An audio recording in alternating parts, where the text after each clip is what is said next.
I think when I was doing it, I had, for lack of a better phrase, love of the game.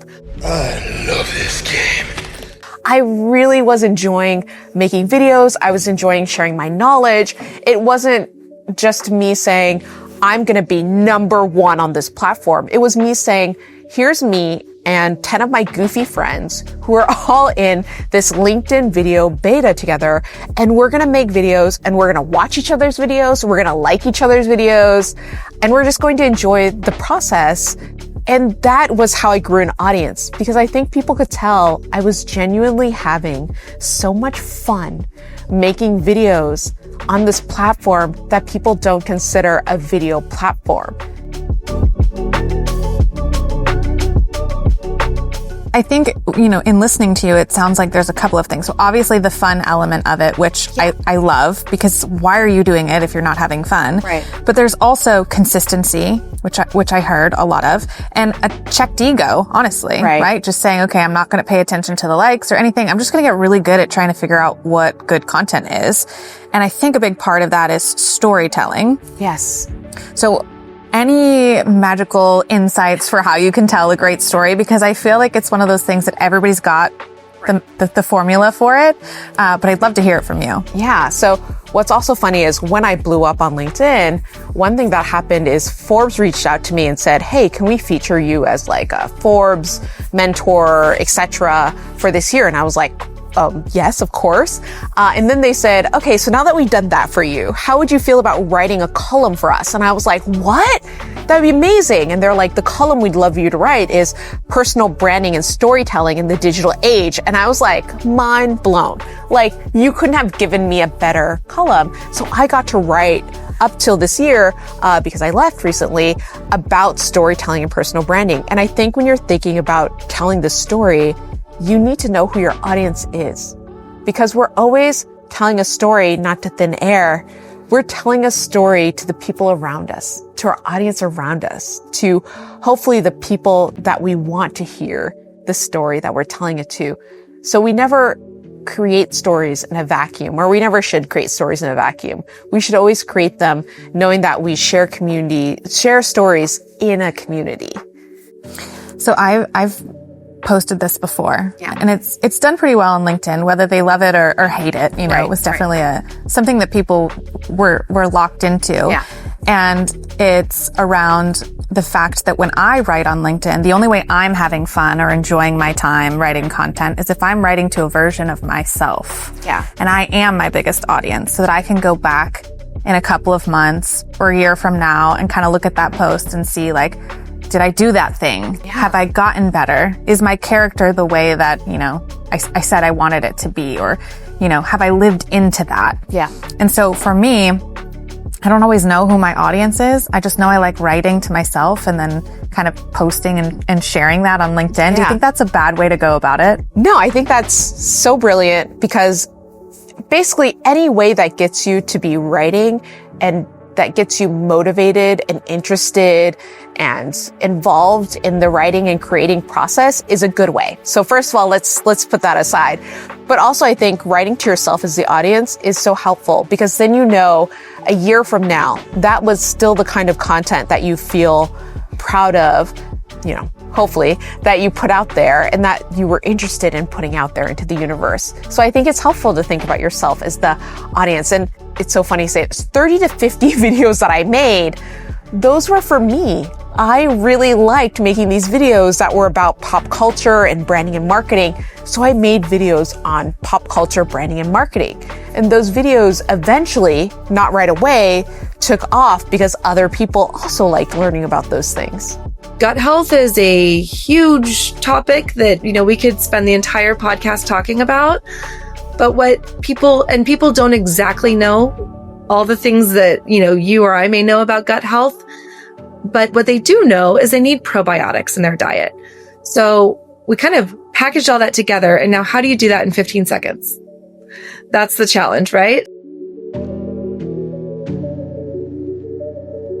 So we worked with an amazing agency. They're called Fun Day. And we gave them this challenge. We gave them these sparks of ideas and these trial barriers. And we said, we need people to know that this is for them and their everyday occasions. So if you look at our campaign, it's someone working from home, it's someone watching late night TV, it's someone having a snack in their kitchen. And it's showing that kombucha is right there with them in these everyday normal occasions. And it can thrill your gut with deliciously bubbly and refreshing probiotics. And so that's where basically everything starts.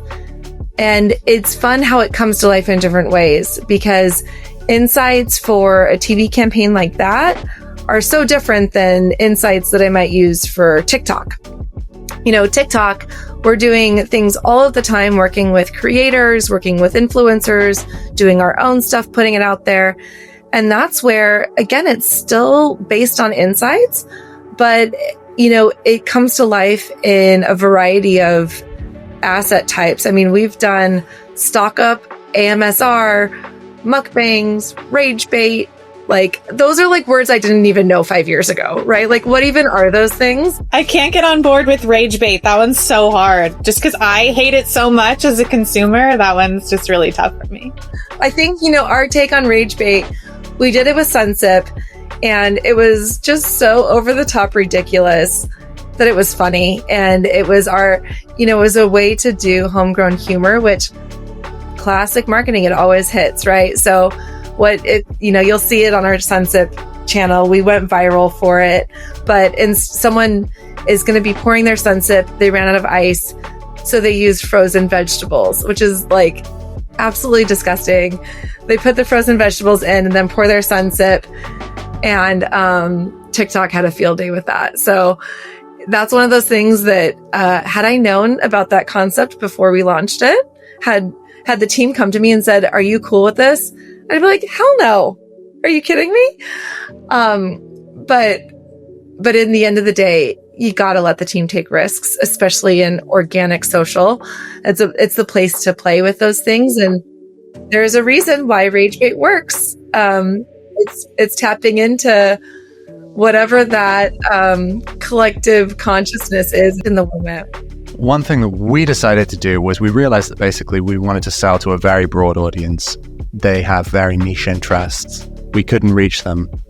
So we decided to basically go to our user base and find users with large social media audiences. Large in the sense of not like the influencers that you see, you know, it's not like we're selling to Logan Paul or whatever. I can't think of any other, Mr. Beast, that guy.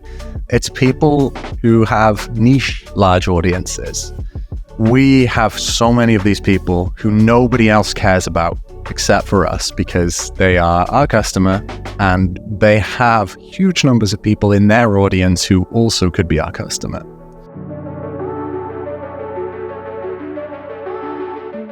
So we decided to basically go and sponsor these people and build a kind of a sponsorship program where we would literally find them from our user base, offer them the ability to kind of make money from their audience in an additional way by, you know, selling us a sponsorship. And we would let them create a piece of content that was basically just go wild, do what your audience actually cares about, not what we want you to do. We don't want you to just read an ad. We want you to create something that would be useful to them, even if we don't get any users from it. Make something that people would love us for because they love you, right? So we had this one show which we discovered, which is the whole food plant-based cooking show. Now, I don't see many software companies sponsoring whole food plant-based cooking shows because, again, like, we care deeply about them because they're full of people who are our ideal customer. Like, they have an audience full of these people. In fact, they have 367,000 people following them on YouTube, which is a huge niche, right? Now, we would never have gone after those people before, but because they make recipes on their blog and they record things about the recipes that from like, what do you call them, food companies, like they supply ingredients to them, who basically like, look, we have this insight about our customers, which is that they often hit this wall and they run out of creative juice. So look, why don't you make a purple, which is our company colors, why don't you make a recipe for a purple energy smoothie, basically, a creative juice? And they did. And it was cool. It was very cool to see somebody basically create this unique piece of content for us that they put out to their audience who we would never have reached, that would stand alone even if Podia wasn't mentioned as a good piece of content that their users would watch. And the reason that we wanted that is because actually their users did watch, and they did listen to a segment in there about how the Whole Food Plant-Based Cooking Show uses Podia for their business. And so we went from this kind of this kind of customer research that is often quite abstract to a very concrete campaign, and we supplied these kind of insights to a bunch of different people and basically helped kind of creators who we worked with to deliver really interesting, novel campaign ideas on our behalf in a way that we would never have been able to do if we had just gone and said hey, Molly May, shoot us an ad or whatever, So that's the kind of a thing in action.